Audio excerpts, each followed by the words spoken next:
guys, Comic Boom here to review Young Justice #1. I just want to get a quick shout out to this comic book because I think that Brian Bendis, the writer's done a really great job. Art's done by Patrick Gleason, and then there's Sanchez on the inks. Overall, this is a great comic book. Not bad, not bad.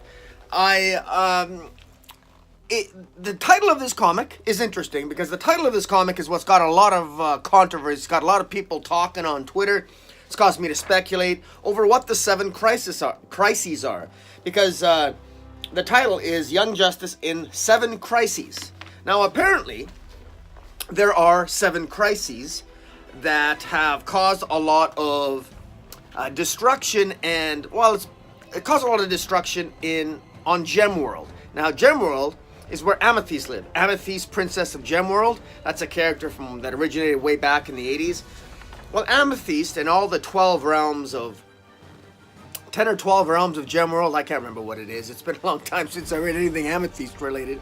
But in any event, they're talking about, Amethyst has been sent basically to Earth to basically confront Superman and say, hey, you guys have had 7 crises, and every time Earth has these universe-shattering events, it causes a lot of chaos in Gemworld. So, Amethyst and some of her minions or some of her other band of characters basically come to Earth to Metropolis to try to confront Superman. Now, of course, that's while they're in Metropolis, that happens to be where all the other members of Young Justice ultimately come together. Remember back in the New 52 with the Justice League formed. In Justice League #1, Jeff Jones wrote the story where all the Justice League members came together to fight the Parademons and to fight Darkseid. That was the unifying event that brought all the Justice League members of the New 52 together. Well, the unifying event that brings all the members of the Young Justice together is an invasion, essentially, by Gemworld, because they've had enough with all these 7 crises. Now, here's the thing.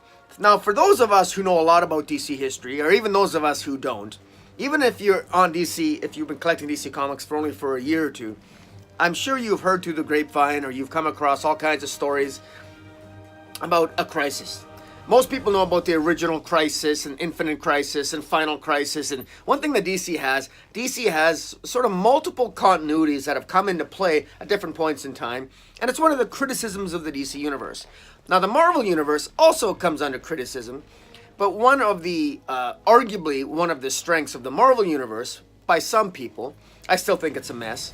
I still think it's an equal mess to DC, but at least one of the strengths of the Marvel Universe is that at least it has, in theory, the illusion of a continuous continuity. So everything that's happened in the Marvel Universe over the years, that has happened even 10, 20, 30 years ago, is still technically in continuity in the Marvel Universe. Not so in the DC Universe. So what are the 7 crises that Bendis is referring to? Now, Bendis has admitted online on Twitter that apparently he himself, and he's the writer, he counts about 37, I think he tweeted, 37 unanswered questions in this first issue that he promises will be answered, but not necessarily within the next 5 or 6 issues or some darn thing. Bendis is really trying to get people excited about this. And first, before I get in and talking about what the 7 crises could be, I just want to talk about the fact that you don't need to know any of that. You can just sit back and enjoy this comic, because this is a comic book where really all these members, they all get together to fight the forces of Gemworld in Metropolis, and it's a lot of fun. My favorite character is Ginny Hex, because I'm a Jonah Hex fan. In fact, I'm such a Jonah Hex fan that I suppose I'm not going to wear the Impulse hat. I think I should wear the Jonah Hex hat in support of Ginny Hex. And Ginny Hex apparently originated in the Walmart comic book, which I saw bits and pieces of it online. Unfortunately, DC, in a wonderful move to ostracize those of us fans that don't have a Walmart that have their comic books, decided not to make available to direct sale outlets. But that's another story. In any event, my favorite character is Ginny Hex, and just because she's really, her great granddad is Jonah Hex. There's a great scene there. She comes to Metropolis in her pickup truck. She's got her shotgun, and she's using that to sort of fight off the forces of Gemworld.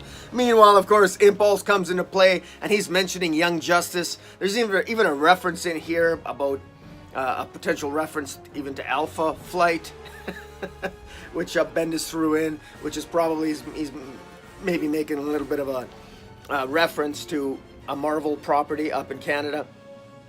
In any event, it's pretty good here. Now, one of the things about this particular opening issue is the art is really good. It's easy to follow. It's not rocket science at all. This is very by the numbers. It's straightforward. It's beautiful art by Patrick Gleason. I think he's done a really good job here. Wonder Girl and Tim Drake, they meet up, and it's sort of like old times. It's easy to read. It's fairly straightforward. They just get together and they're being attacked, and they defend themselves. Impulse runs into the fray. Jenny Hex is fighting, shooting her gun. Jenny Hex, strangely enough, she has almost kind of like a ray gun that sort of shoots electricity, so it's not, she doesn't have a pistol, obviously, like her great-great-granddad, Jonah Hex, but she's got some other type of gun. I don't know the origins of it, but I'm sure that will be revealed in time. Or maybe it was revealed in that Walmart comic that DC seems intent on nobody having access to. In any event, great art.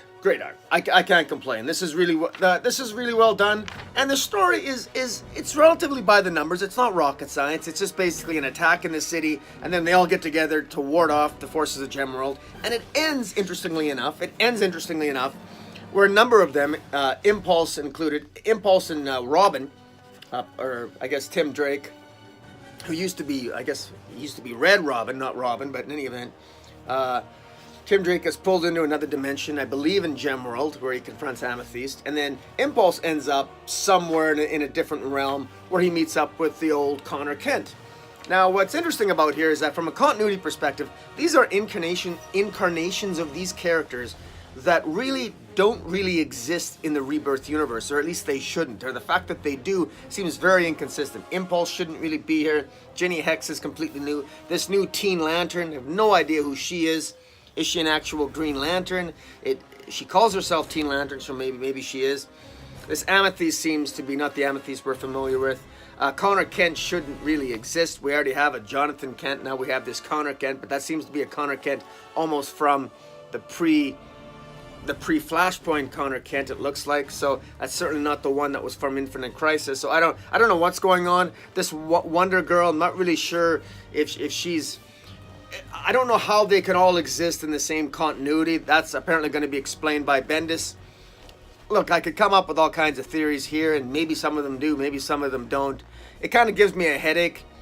I hope, I just want to, again, I said this before, it's clear that DC is sort of abandoning any sort of pretense of trying to make their universe make sense. If they wanted to do that, they would have let Doomsday Clock lead into Rebirth and have Dr. Manhattan explain have Dr. Manhattan be the reason the New 52 happened, and everything could have been made done. It would have been so simple to just simply have a new Rebirth universe, and by simply explaining away that Dr. Manhattan is what corrupted it in the first place, and simply have everything fixed at the end of Doomsday Clock.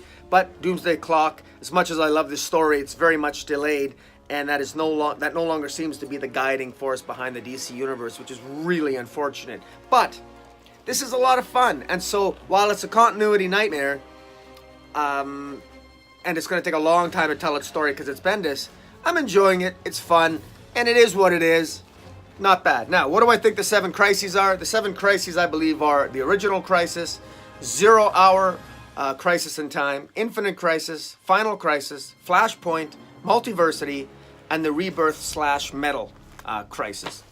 Those are the 7 crises that I believe are referenced here. Those are the ones that have caused the chaos here. I'm not including Convergence on that list because Convergence, because the events of Convergence, in my view, would throw a wrench into everything, because at the end of Convergence, they actually erased the original Crisis. They actually went back in time and erased the original Crisis in Infinite Earths, which would have erased Infinite Crisis. So by adding Convergence, you actually lose 2 of the crises. Long story, don't make me go into it. Suffice to say, I'm not putting Convergence on it. Now, you might think, well, it was in the pages of Convergence where Superman and Lois had young Jonathan Kent. So if you erase Convergence, don't you erase Jonathan Kent? The answer is no, you don't. Because in the Superman Reborn series, that origin was rewritten, so Superman and Lois actually had Jonathan Kent, not in the pages of Convergence, but history was rewritten in the Superman Reborn series, and they had Jonathan Kent in the normal Rebirth universe, which is why instead of Convergence, I had the Rebirth / Metal event, and because all that seems to have changed things up as well. So in any event, everything's a little bit of a mess. I probably made this sound like a mess, but it's not. It's very by the numbers. It's fun. There's good dialogue here. I'm along for the ride. I'm really curious to know who Teen Lantern is and Jenny Hex. Those are my two characters that I have the most curiosity about. And about the new style, the new cool-looking Amethyst. She looks real kick-ass. I really enjoy that, too. I've never been a fan of Connor Kent. He looks really gay and such a... That was a gay, stupid-looking outfit back in the day. He looks even more ridiculous now. Tim Drake, I've never been a fan of him. And Wonder Girl, I've never been a fan of her. Those are three that I'm not particularly interested in. But, man, with Impulse, Teen Lantern, Jenny Hex, and Amethyst, we got some good characters here to work with. So, guys, tell me what you think of Young Justice. Tell me what you think that the 7 crises are. And until next time, hit the subscribe button. Follow me on Twitter at Metropolis40. And until next time, Comic Boom, out.